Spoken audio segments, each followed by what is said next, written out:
నమస్తే, నేను మీ తేజ కిషోర్. ప్రస్తుతం మనతో పాటు జనసేన విజయవాడ వెస్ట్ నియోజకవర్గానికి సంబంధించి ఇన్ఛార్జ్ జనసేన 10-12 సంవత్సరాలు పెట్టి కష్టపడుతున్నారు. ఆ కష్టానికి ఫలితం ఆయనకి మనం చూసుకుంటే టికెట్ ఆయనకి దక్కలేదు, అలాట్ చేయలేకపోతున్నామని కూడా చెప్పడం కూడా జరిగింది. సో ఇప్పుడు టీడీపీ పార్టీ నుంచి సుజనా చౌదరికి ఇవ్వడం కూడా జరిగింది. సో ఆయన ఏ విధంగా మాట్లాడతారు, ఈ విషయం మీద ఏ విధంగా స్పందిస్తారు అదే మీద ఒకసారి అడిగి తెలుసుకుందాం. సార్ నమస్కారం. సార్ మేము జనసేన పార్టీ ఖచ్చితంగా రాజధాని ప్రాంతంలో ఉండాలి, జనసేన జెండా ఎగరాలి, గాజు గ్లాస్ గుర్తు ఉండాలని మేము పవన్ కళ్యాణ్ గారిని అభ్యర్థించాం. కానీ మా అభ్యర్థనలు ఫలించలా. జనసేన పార్టీ జెండా లేదు, గాజు గ్లాసు గుర్తు లేదు.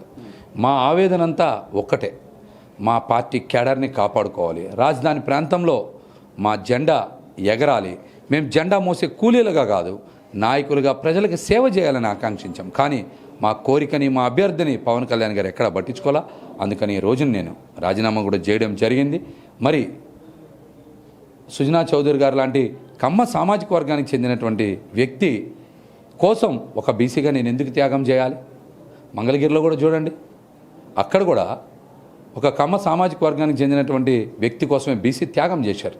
అంటే బీసీలు త్యాగం చేయాలా? కమ్మ సామాజిక వర్గం వారు త్యాగాలు చేయడానికి పనికిరారా? బీసీలే త్యాగం చేయాలా? ఈ అంశం మీద కూడా పవన్ కళ్యాణ్ గారు కూడా ప్రజలకు సమాధానం చెప్పుకోవాల్సి ఉంటుంది. మేము కూడా పెత్తందారులకి మద్దతు ఇచ్చే ప్రసక్తే లేదని కూడా తెలియజేస్తా ఉన్నా. సార్ ఇప్పటివరకు చూసుకుంటే టీడీపీ పార్టీ అధిష్టానం ఏది చెప్తే పవన్ కళ్యాణ్ గారు ఆ బాటలో నడుస్తున్నారు. సో అందుకే మీలాంటి వాళ్ళకి అన్యాయం కూడా జరుగుతుంది స్థానికంగా అని చెప్పేసి ఒక ఆరోపణ ఉంది. దానికి మీరేమంటారు? ఎప్పుడైనా కూడా మనం ఒక పార్టీకి పనిచేసినప్పుడు ఆ నాయకుడు విధేయతగా ఉండేటువంటి నాయకుల్ని కాపాడుకోవాల్సినటువంటి బాధ్యత ఉంటుంది. ఎందుకంటే పార్టీ జెండాను సుదీర్ఘకాలం మోయగలిగినటువంటి వ్యక్తుల్ని కాపాడుకోవాల్సినటువంటి బాధ్యత ఉంటుంది. కానీ ఆయన వేరే పార్టీ నాయకులు చెప్తున్నారు, అందువల్ల సీట్లు వదులుకోవాల్సి వస్తుందనేటువంటి మాట నిజంగా వినడం దురదృష్టకరం. సొంత పార్టీ నాయకుల్ని కాపాడుకోకుండా ఇతర పార్టీ నాయకులకి సీట్లు కేటాయిస్తే ప్రజలు హర్షించరు, తప్పనిసరిగా తగిన మూల్యం చెల్లించుకోవాల్సి వస్తుంది. సార్ ఇన్ని రోజులు మీరు పడ్డ కష్టానికి ఫలితం దక్కనుందా, దక్కబోతుందా, అసలు దక్కిందని అనుకుంటున్నారా? ఏ విధంగా అనుకుంటున్నారు? నేను మొదట ఉద్యమ సంఘాల్లో పనిచేశా, ఉద్యమకారుడిగానే బయటకు వచ్చా, అన్ని వర్గాల ప్రజల కోసం పనిచేశాం. పవన్ కళ్యాణ్ గారి చెబితేనే జనసేన పార్టీ జెండాని మేము మా భుజాల మీద పట్టుకొని ఎక్కడ కూడా ఒక్క క్షణం కూడా జారకుండా నిజాయితీగా, నిబద్ధతతో, క్రమశిక్షణతో మోసాం. మరి మాకు రాజకీయ పదవుల మీద కన్నా కూడా ప్రజా సంక్షేమం మీద, ఈ ప్రాంత అభివృద్ధి మీదే మాకు ఖచ్చితంగా ఒక ప్రణాళిక ఉంది. ఆ దిశగానే అడుగులు ముందుకు వేస్తాం. ఖచ్చితంగా భవిష్యత్తులో పశ్చిమ నియోజకవర్గ అభివృద్ధికి, విజయవాడ నగర అభివృద్ధికి బలమైనటువంటి బాటలు వేస్తాం. ఖచ్చితంగా నమ్మకం ఇచ్చేటువంటి నాయకులతో, భరోసా ఇచ్చేటువంటి నాయకులతో, మాట ఇస్తే నిలబడేటువంటి నాయకులతో ప్రయాణం చేస్తాం. సార్ పశ్చిమ నియోజకవర్గానికి ఒకవేళ జనసేన పార్టీ నుంచి టికెట్ ఇస్తే ఎమ్మెల్యేగా మీరే గెలుస్తారని చెప్పి ప్రజల్లో బీభత్సమైనటువంటి ఉన్నటువంటి పట్టు అయితే చాలా బాగుంది. సార్ మిమ్మల్ని వెనకబెట్టారని చెప్పి పవన్ కళ్యాణ్ గారు ఏమైనా సీరియస్ అవ్వడం కానీ, ఒక వ్యతిరేకించడం కానీ చేయకపోవడానికి గల కారణం ఏమండి? ఈ ప్రశ్న ఆయన్నే అడగాలి. ఆయన జనసేన పార్టీలో బీసీలు కానీ మిగతా వర్గాలు కానీ ఆయన త్యాగం చేయాలని చెప్తున్నారు. త్యాగం ఎందుకోసం చేయాలి? భారతీయ జనతా పార్టీ సీట్లు అడిగింది తెలుగుదేశం పార్టీని, త్యాగం చేయాల్సింది తెలుగుదేశం పార్టీ. కానీ జనసేన పార్టీ ఎందుకు త్యాగం చేస్తుంది? దాని వెనకాలన్న ఆర్థిక ప్రయోజనాలు ఏంటో కూడా పవన్ కళ్యాణ్ గారు తెలియజేయాలి. సార్ మొన్న ఒక ప్రెస్ మీట్లో కూడా చెప్పడం జరిగింది పవన్ కళ్యాణ్ గారు, సో నన్ను అసెంబ్లీకి పంపించండి అని మాట్లాడడం మాత్రం మాట్లాడుతున్నారు, కానీ దాన్ని సీఎం చేసి నా వెనకాల ఉన్న ఎమ్మెల్యేలు గెలిపించి వాళ్ళని ముందుకు తీసుకురండి అనే మాటలు మాట్లాడలేదు. సో ఆ వ్యాఖ్యల పట్ల మీరు ఏమన్నా ఆలోచిస్తారా సార్? అటువంటి వ్యాఖ్యలు ఖచ్చితంగా పవన్ కళ్యాణ్ గారికి ముఖ్యమంత్రి కావాలని, ఈ రాష్ట్ర ప్రజలకు మంచి చేయాలనేటువంటి ఆకాంక్ష, కోరిక లేదని 21 సీట్లు తీసుకున్నప్పుడే అర్థమైపోయింది. 21 సీట్లు తీసుకున్న తర్వాత ముఖ్యమంత్రి ఎలా అవుతారు?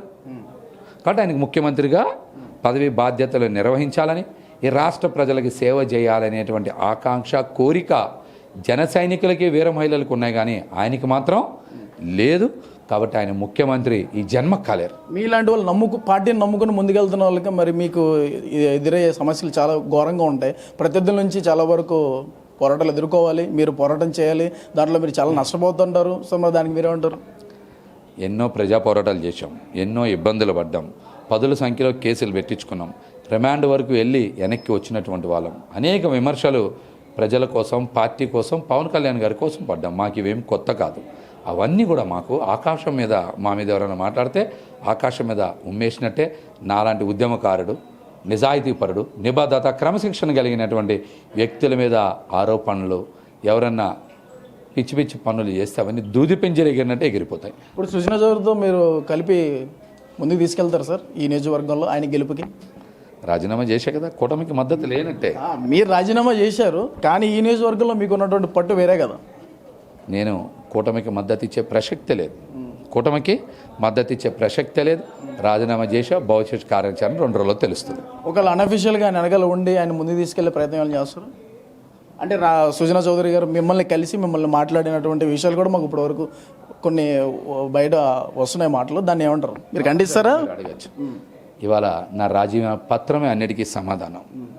మరి నేను కనుక ఈ పార్టీలో కొనసాగుంటే వారికే పనిచేయాల్సి వచ్చేది. కానీ నేను రాజీనామా చేశానంటే నా భవిష్యత్తుని, నా సీటుని లాక్కున్నటువంటి వ్యక్తికి ఎట్టి పరిస్థితుల్లో పనిచేసే ప్రసక్తే లేదు.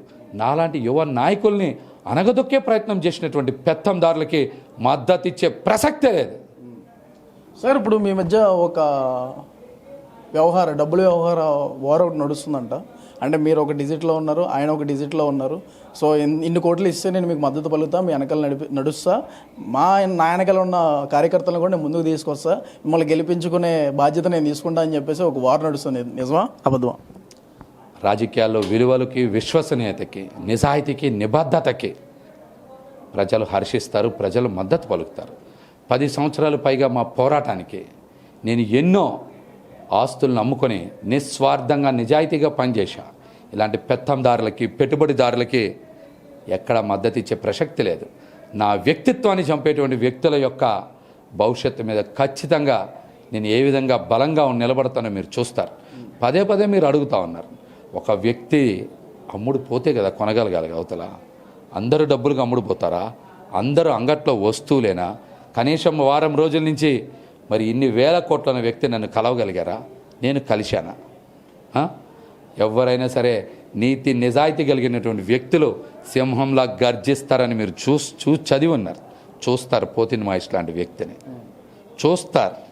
ఎలా గర్జిస్తానో, ఏం మాట్లాడతానో, ఎలా పని చేస్తానో మీరు చూస్తారు.